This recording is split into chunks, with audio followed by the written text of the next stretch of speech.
Good afternoon. Today is Tuesday, February the 6th, 2024. I hereby call the local government full committee to order. Madam Clerk, will you please take the roll? Representatives Alexander, Burkhart, Carr, Doggett, Hale, Hilton Haynes, Holsclaw, Love, Martin, McKenzie, Miller, Moon, Raper, Reedy, Rudd, Shaw, Slater, Stevens, Thompson, Warner, Vice Chairman Wright, Crawford, Chairman Crawford. Mr. Chairman, you have a quorum. Thank you, Madam Clerk. Do any of the members have any personal orders or announcements before we begin? Representative Alexander. Hi, I'd like to welcome my young leaders of Johnson City, Tennessee. Will you please stand?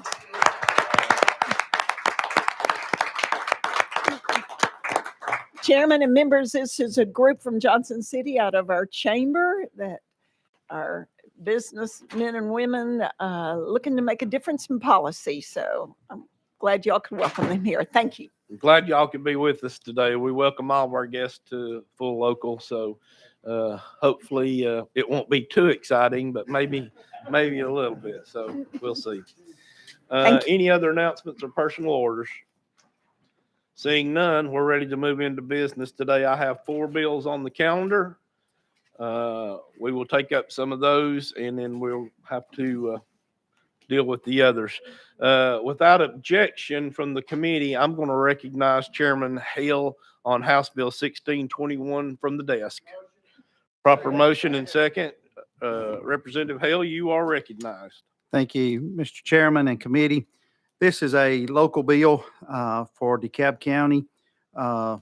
Chairman has the vote, the approval of the resolution. It was a 12-0 vote on January the 22nd. And what this is doing, we had an email where CTAS had been asked about this also. Currently, the 1945 Act requires the mayor to sign the checks for an account that is the road supervisor's account and everything. So this would just remove that, and the road supervisor would be able to sign his own checks. And so everybody's in agreement. So I just ask for your approval on this. Just to make the committee aware, I do have the resolutions, a 2/3 majority vote from his governing body that is in my office. If anyone would like to see that. Is there any, you've heard the explanation of the House Bill 1621. Is there any questions for the sponsor? Seeing none, looks like we're ready to vote. All those in favor, please say aye. Aye. Opposed, no.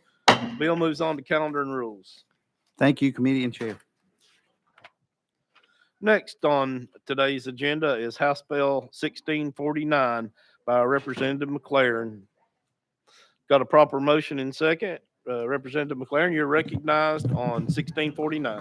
Thank you, Chairman and committee. I barely made it, and I'd like to note that Representative Todd Warner, and I both got the same memo for how to dress today. So, great.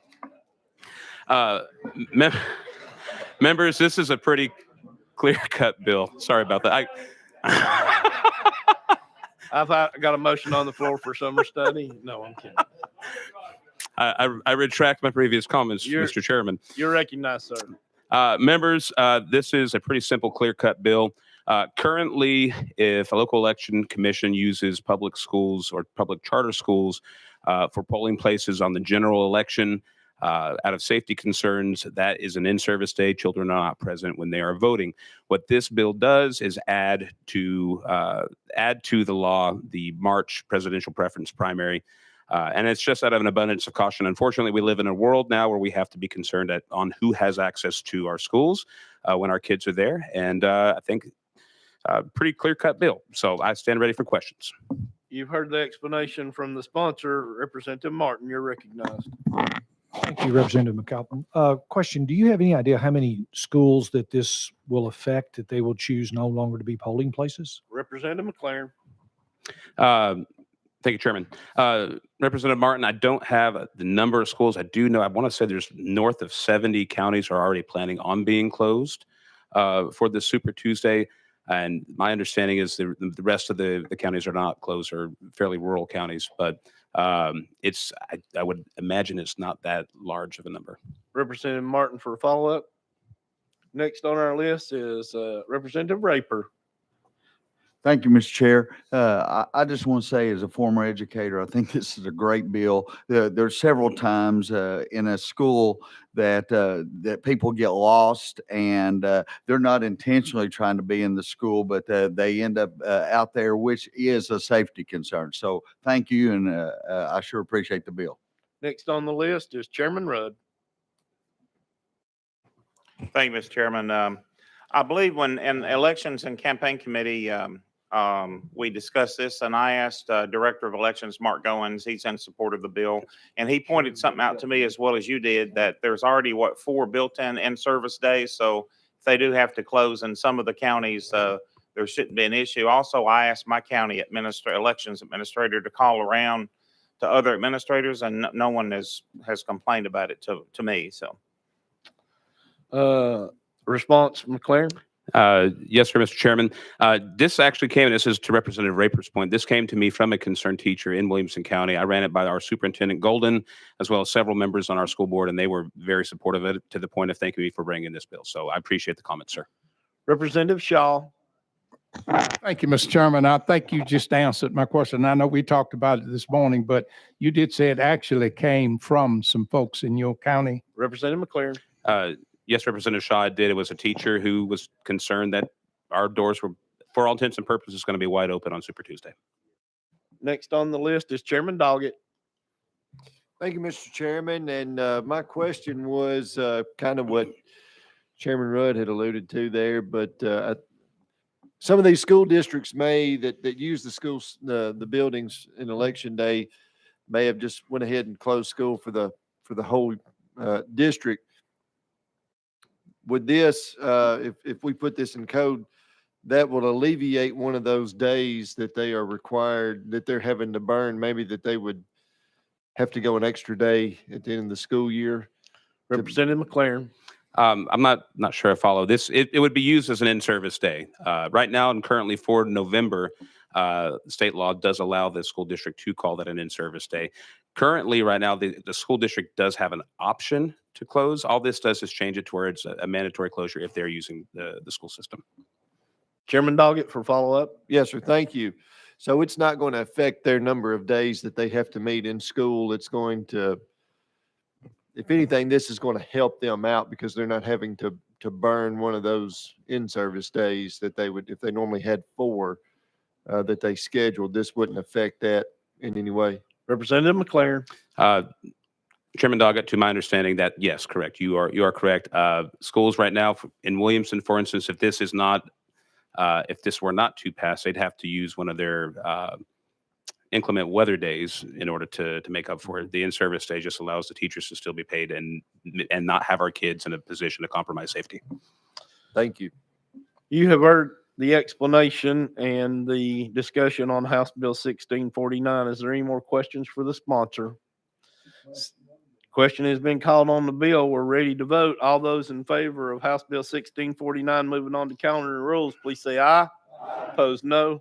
Bill moves on to calendar and rules. Thank you, members and committee. Is Baum here? Okay. Next on the agenda is House Bill 1787 by Vice Chairman Baum. Got a proper motion? Second. You're recognized. Thank you, Chairman Crawford. Our local governments periodically have idle funds that they choose to invest so that they can earn some returns on them.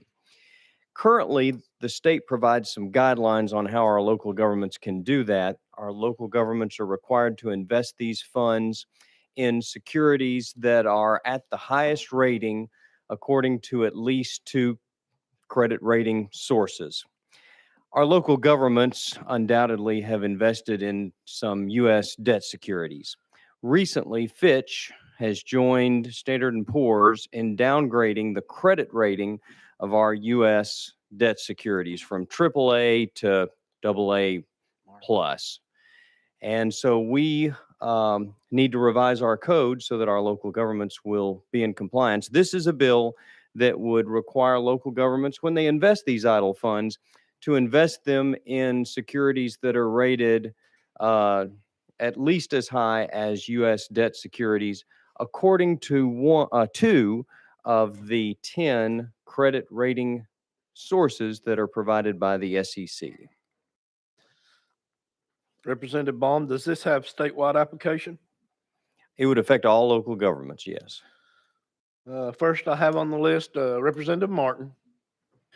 Thank you, Mr. Baum. Appreciate you bringing this, Representative. I have a question. You say that the federal government's bond rating has gone to AA+. Is that right?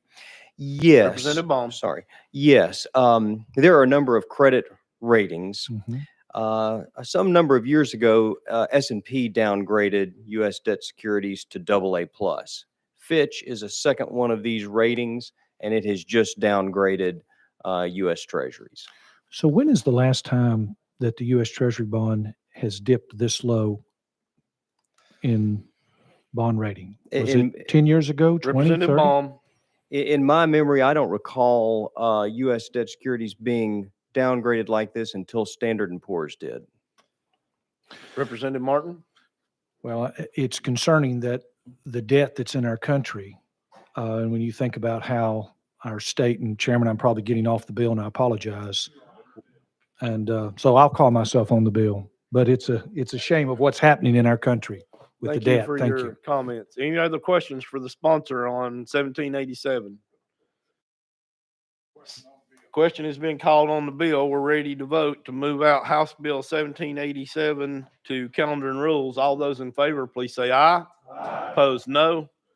Bill moves on to calendar and rules. Thank you all.